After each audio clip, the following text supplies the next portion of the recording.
If you're a hipster out there, say, see, I told you, it's the zombie apocalypse. No, it's not. It's not God punishing us. It's not the DNC or the RNC or the Bilderbergers or the Trilateral Commission or the dark state. It's none of that, okay? It's a sickness. And in Italy, where it hit everybody hard, in fact, they're thinking, well, in China, sure, a bunch of them died because those people don't practice good medicine. Same with Iran. Well, in Italy, it killed a whole lot of people too. And they're now finding out the reason it killed so many people in Italy is because Italy has one of the oldest populations around. People over 80, they're the ones who have the problems, and they're the ones that died. Most of the people in Italy that died were old people. If you were over 80 and you got it, 18% of those people died, okay? And the vast majority, virtually all of them that died, were not just over 80, but they were over 80 and had other problems, heart disease, high blood pressure, etc. So in other words, if you're old and have a couple of other problems, which most older people do, you're going to be in trouble. In fact, if you're over 60, you could have problems, 60 or older. That's the number they've kind of put on this thing. Now, again, I will not lecture you about hand washing in crowds because you know all that. That's not what this podcast is about. But I will discuss history, however, okay? During the pandemic of 1918, here in St. Louis, we actually did something really, really good. The mayor of St. Louis closed the theaters. He closed the pool halls. He closed the schools. He closed the cabarets. He closed the dance halls. He closed all those areas. Basically shut down the city. And people did die in St. Louis, but not at the rates in other places.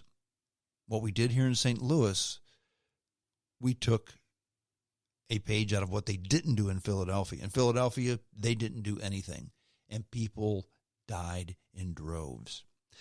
And the big reason they died, because then, just like now, there's only so many hospital beds.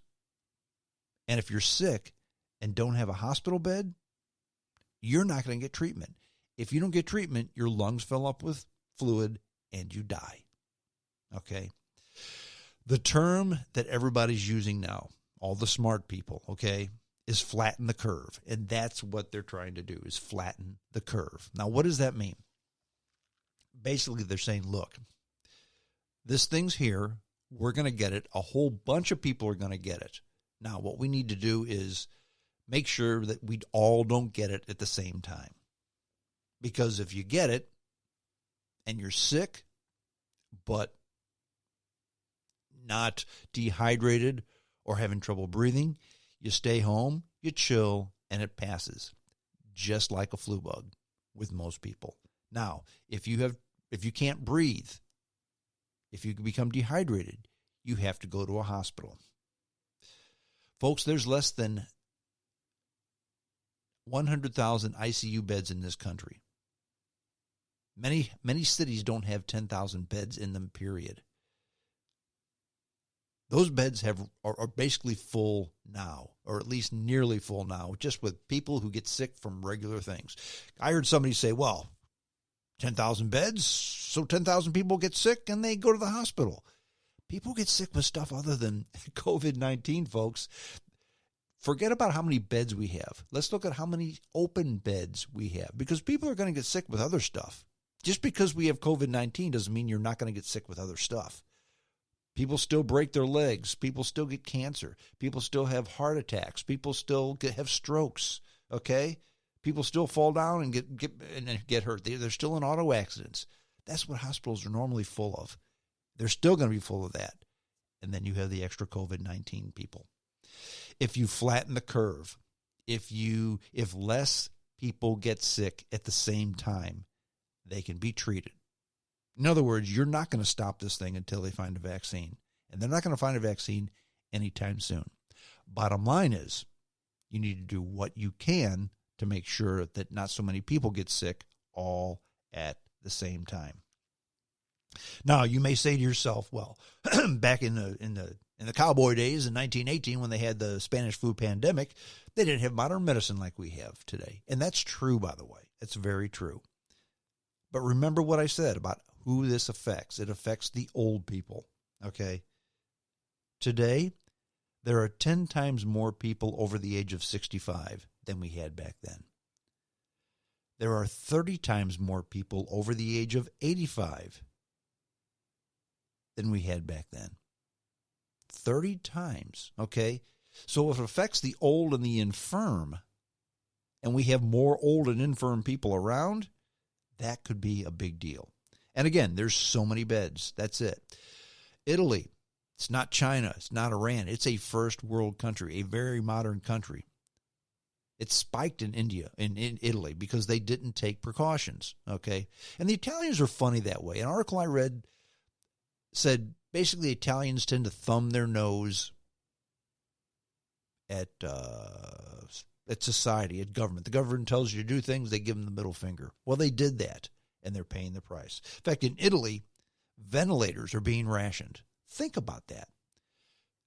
Grandma gets sick, but that's okay. All she has to do is go to the hospital, put her on a ventilator. In a week, she's going to be fine.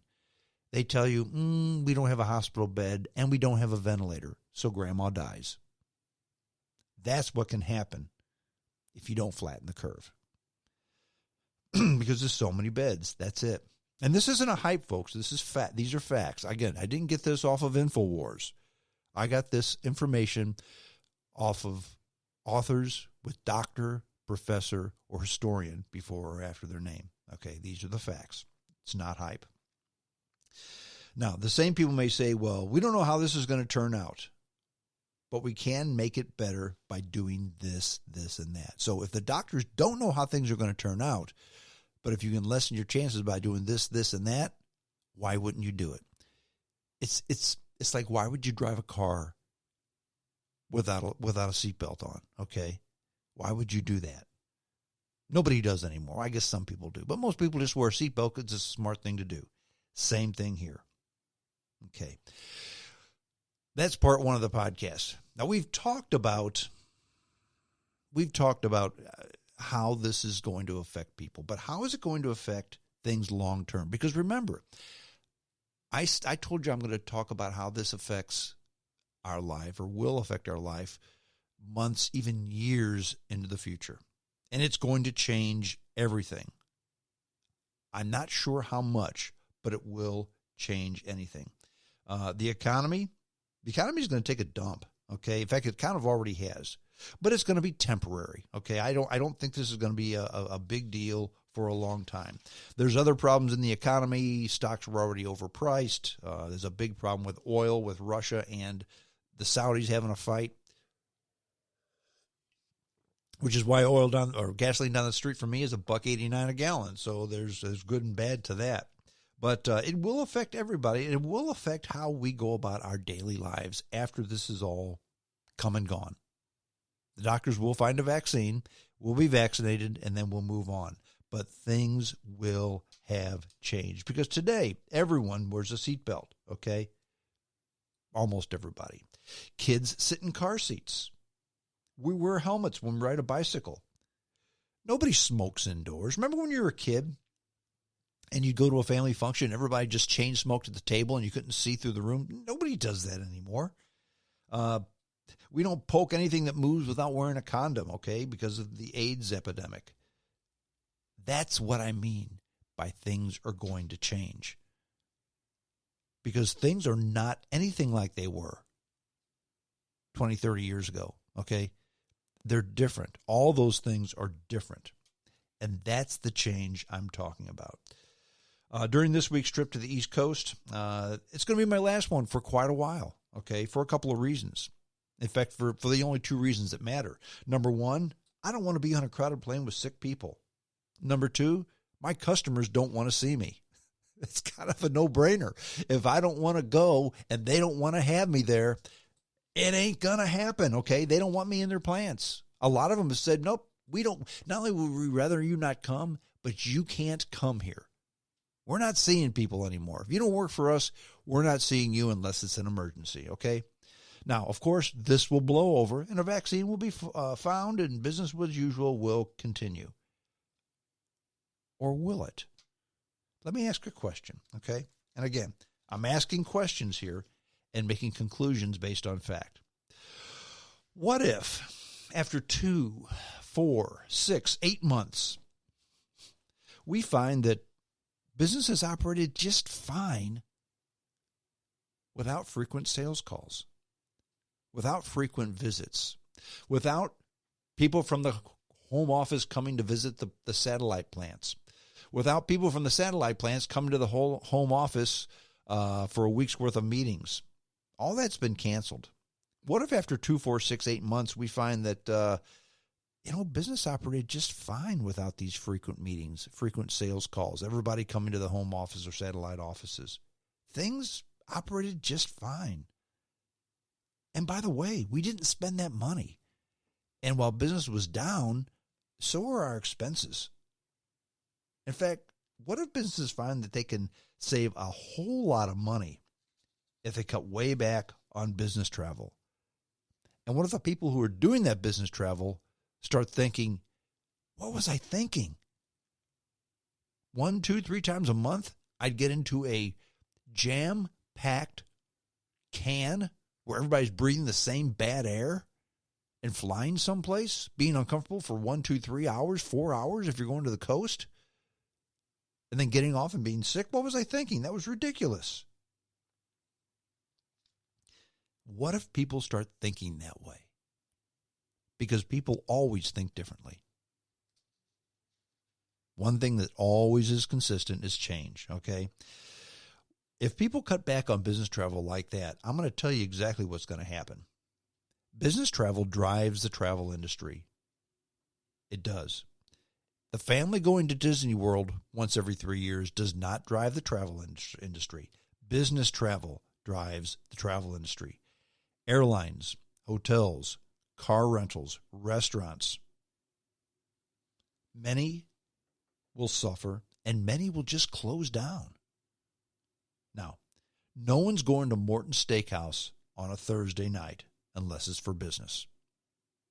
Now, you may say, well, Strong, that's not true. I took my wife to Morton's Steakhouse for our 25th anniversary. Okay. Yeah, you did. On a Saturday night, once every 25 years, you're going to take your wife to Morton's or any super nice restaurant. They're not going to stay open for that. It's business travel. So if you say, so what? Who cares? Remember, you ride on the coattail of business travelers. The reason they have those 3 flights daily to Los Angeles is not because everybody wants to walk on the Hollywood Walk of Fame. It's because of all the business travel to and from Los Angeles. And you piggyback on those coattails, okay? Now, I'm not talking about the death of business travel because that's never going to happen. You're always going to have business travelers traveling. But let's say business travel or just travel in general takes about a 20% cut. That is huge. Because if you cut business travel 20%, you can't fly these planes 60% full. You can't have 60% occupancy rate in a hotel. You can't have a restaurant being half full during the busy peaks. You can't have rental car lots renting half their cars, even 80% of their cars. That's not how they operate. Things will close. Prices will go up. Now, I've traveled a whole lot for a long time. And I don't get sick very often when I travel. I used to all the time. In fact, once upon a time, when I used to travel about maybe 8, 9 times a year, less than once a month, okay? I'd get on a plane, go someplace, see people for a few days a week, then I'd come back. Every single time I'd get sick, usually just a cold, not a big deal. Sometimes a little more than a cold, but I would get sick every time.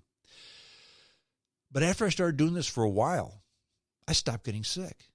And I thought to myself, I wonder why I don't get sick anymore. Well, the reason is because, in my opinion, I think I caught every bug that was out there. In fact, the funny thing, going back to that Spanish pandemic of 1918, the old people didn't die back then. In fact, the old people were some of them that survived because